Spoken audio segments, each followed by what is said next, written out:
in Korea, especially when you go to like a hip-hop club, you're gonna draw attention as a black person because you're on brand.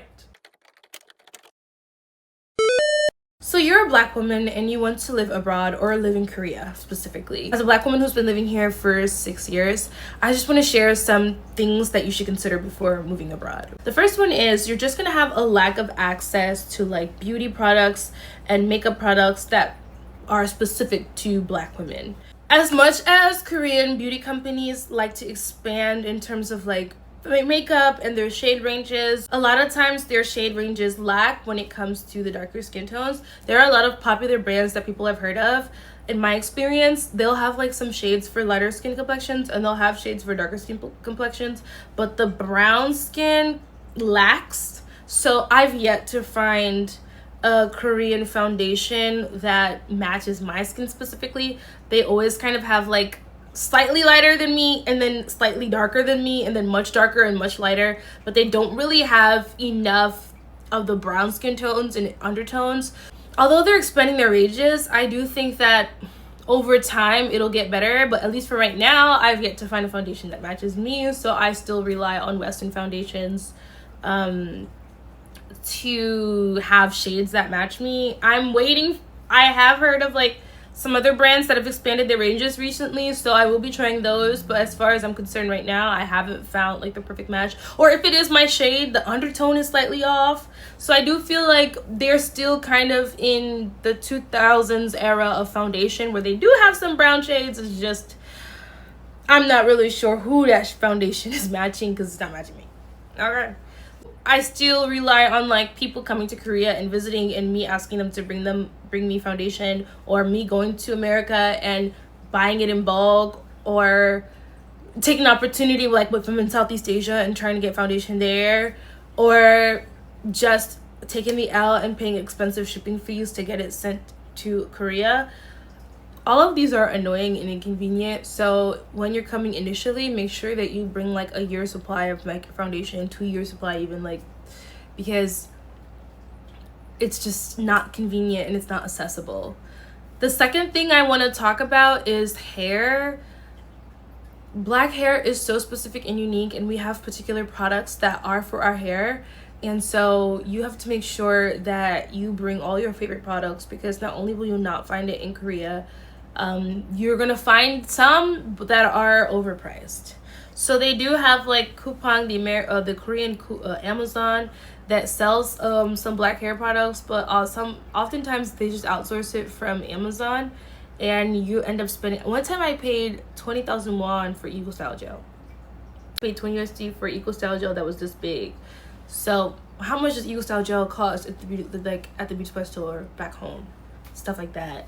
So when you're desperate, you end up having to pay for those things because you run out or whatever. So just bear that in mind when you're coming to Korea, that you're not going to find products that suit you or that work for you. Okay. So the next thing I want to talk about is hair, because I did upload my hair braiding vlog. I've been going to the same place for years. My first year in Korea was my year to like try out different hair braiding shops and see which ones suited me the most.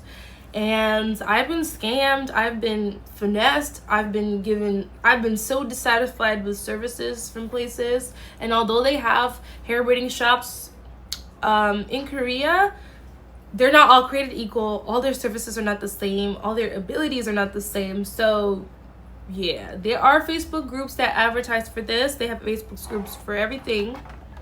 People typically go to 2 different places when they are getting their hair braided.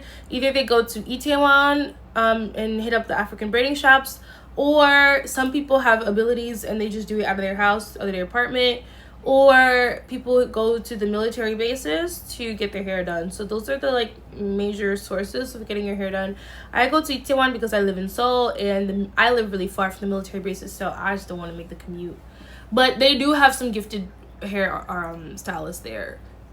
I just like, for so far I found a really good place that I've been going to for 5 years in Itaewon, and she's never tried to like overcharge me. I've been to places where like they'll charge some people one price, and then if they think you're a sucker, they'll charge you another price. I've been to places like that.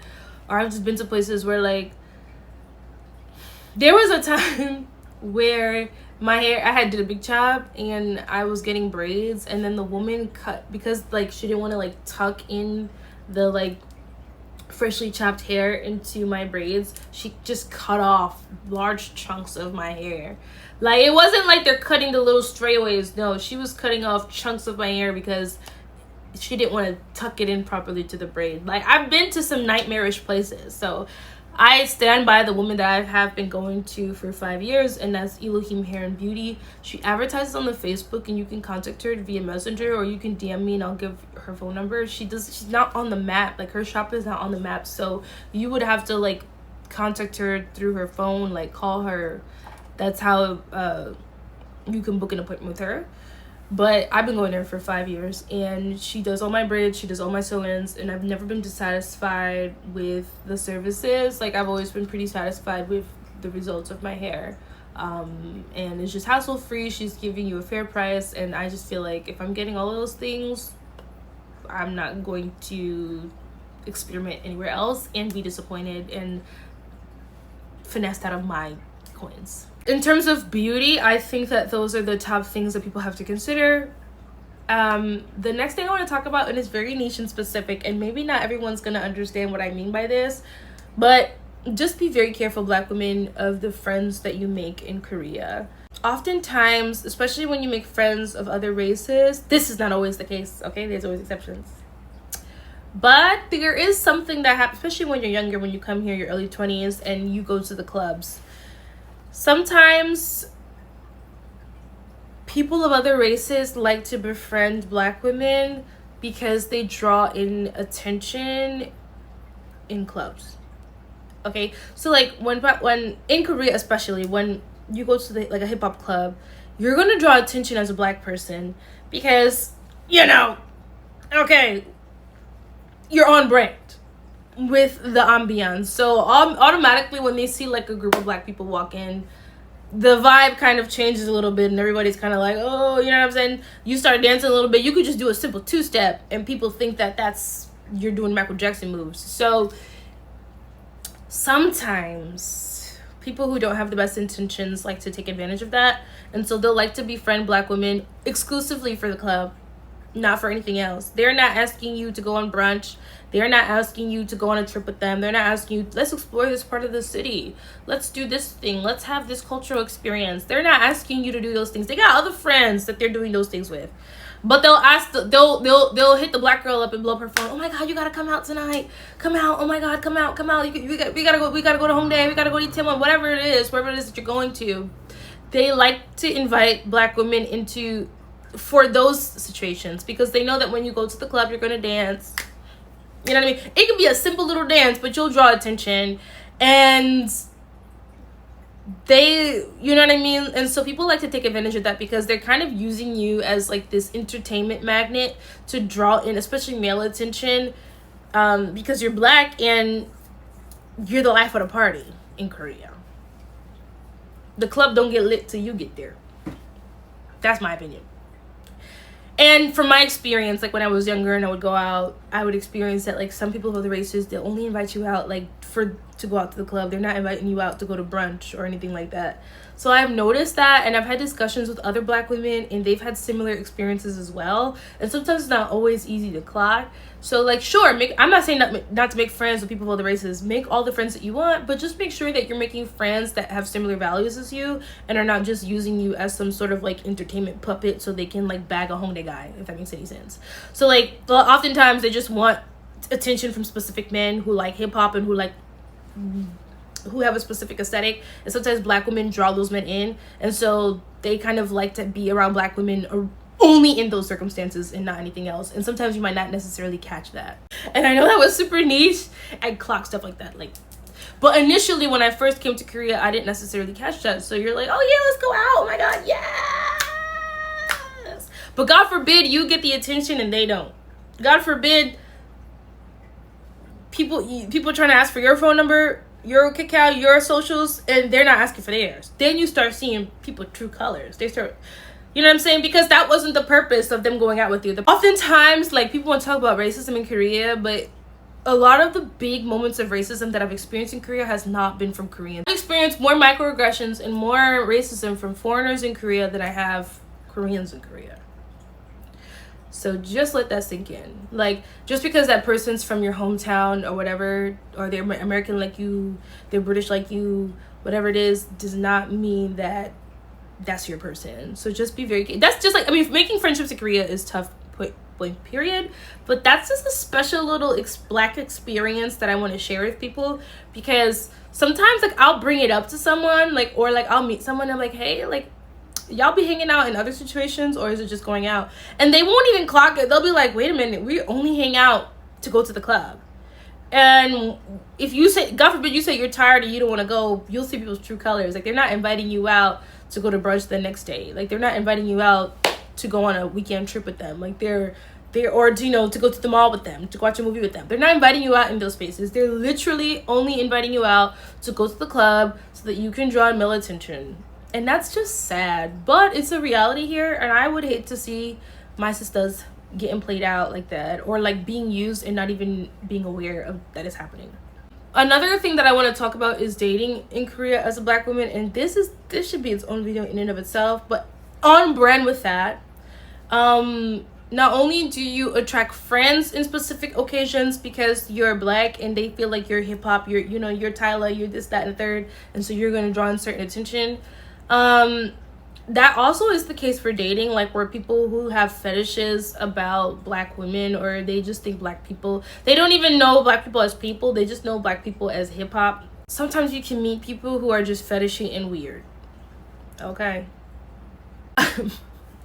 And there's so many times where, like, when I was dating in the past, where like I would just meet certain people and I just knew for a fact like they didn't actually see me as a person, like they were meeting my stereotype before anything else.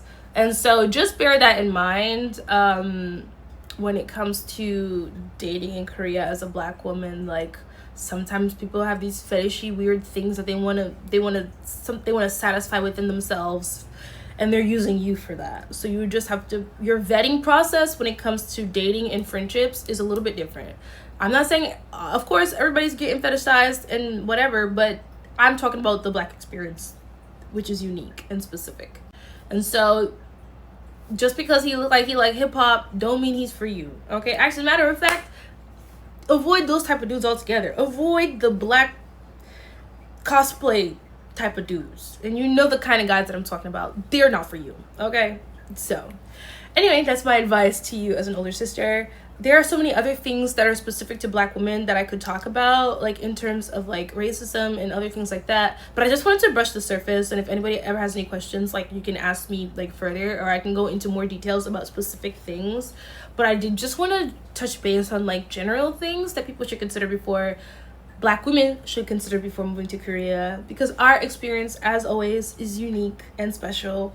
And so we might have similarities with other women, but there are things that are very specific to us that I feel like I should highlight. But at the end of the day, living in Korea now as a black woman and living in Korea 5 years ago, 6 years ago as a black woman is totally different. It gets better every year. So every time black women like ask me like, is it safe, should I study here or whatever, like I always tell them like, hey yo, I would rather study here, work here this year than 6 years ago when I first came. So I just feel like it just gets better every year. And as Koreans get more exposed to black people, the microaggressions decrease, the stereotypes decrease. Like, I guess the people who are here and have been here are doing the Lord's work, because it is a significant difference. And one thing about Korea, and I always say this in all my videos, is that like Korea socially changes so rapidly, and so they just, the way that they perceive people could be different today and in 6 months. That's just how fast things move here.